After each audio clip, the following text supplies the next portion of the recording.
Oyo bore na biso. Oyo bore na biso. Papa akufa akenda oyo bore na biso.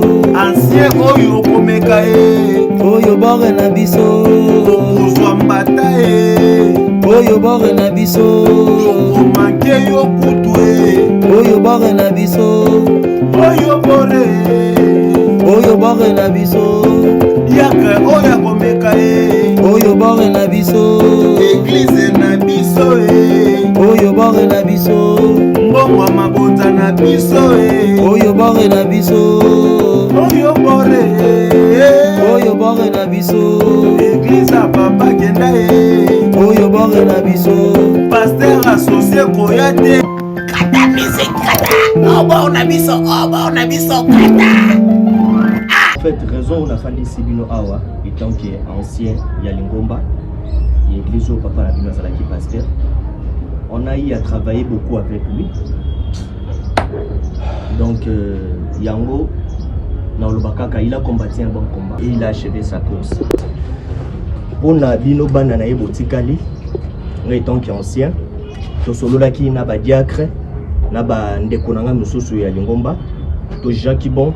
Tozwa charge na bino étant que bana ya pasteur na biso mais ngam na ko assumer pour na ba état de besoin na bino nyonso boluka bosala pour que biso Lingomba tozwa bino en charge pour na boza bana na ye mona ni aliboso ya mobali ya ina yo pe ya mwasi et na ngeli pe kutu que na yebisa bino bo s'inquiéter pour eloko wana te. Donc nous to bando sala ba partage sur l'église pour na ba dîme pour na ba action de grâce, donc vous en bénéficierez. Mais nous avons aller devant étant qu'il est ancien. Pour la Kambali Romba et Tambolana alignement. Et nous, parlons mon ancien, et nous, on a rien à bâtir. Vous avez banné bien sûr. Toyebi, vous avez banné na biso. Toyebi, vous se comportez. Ce qui est important, mais bien qu'on vous changer. Aujourd'hui, papa ne plaît. Baïna. Et comment tu trouves beauté là exaucé? Ubome exauciana, ukoma baïna. Yo kecha, komba ki toko babote la yo. Olongola kombwana, okoma so kombo nini bakoma obenga yo.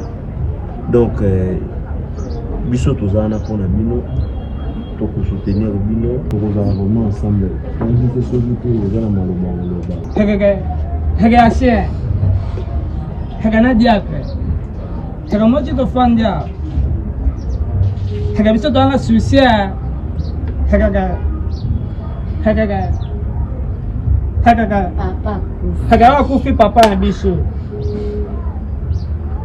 Hege ide obozui. Hege basunga biso. Hege ndio baka. Malembe za bien. Papa pesa biso mbongo papa pesa biso. Ba ko pesa ngo. Hege mani bango. Hege foto ko isi na bango. Non. Hege no te. Hege Lingomba tata ya biso. Ngo papa. Hege bino ngayo. Hege bazwa bino bagoza. Non, et là vous notez, frère aussi. On a travaillé avec votre Hege moyaka.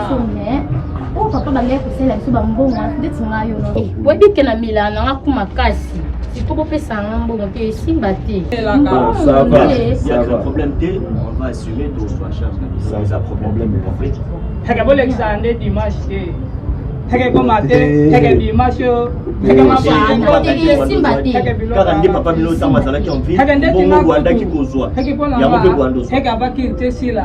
Hege dozipa na biso. Te abaki tezala so ki tesili. Hege wana no, hege biso. Hege mambo église sile ati. Non. T'es à l'église sous des sili, tu sali ba ni non non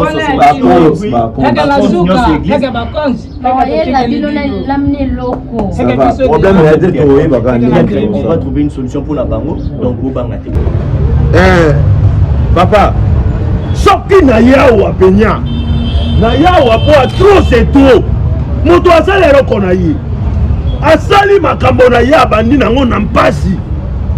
Dile lo soka akufi atiki eloko na ye tala ba pasteur o nyoso ba kufa wa batika biloko na bango banani baza bana banani ba remplacer bango za banani bana bango comment ça fait na kata mosisa bino olongwe na bandako na bino boye kosolola na bana oyo sa responsable na bango kata musique kata oyo bore na biso oyo